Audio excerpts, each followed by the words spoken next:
నువ్వు దేని పక్కన ఉంచావు? వాళ్ళు దేని పక్కన కూర్చున్నారు? అతను దేని పక్కన నిల్చున్నాడు?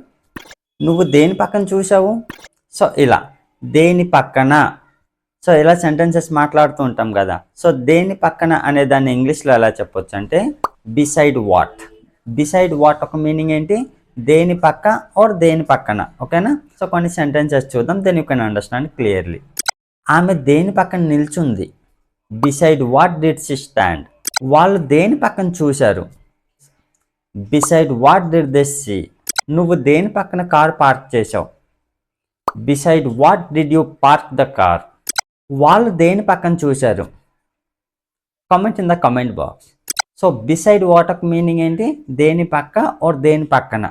సో బిసైడ్ వాట్ని యూజ్ చేసి ఇలాంటి సెంటెన్సెస్ సింపుల్గా మాట్లాడవచ్చు. సో మీకు ఈ టాపిక్ యూస్ఫుల్గా అనిపిస్తే లైక్ చేసి సబ్స్క్రైబ్ చేయండి. Thanks for watching.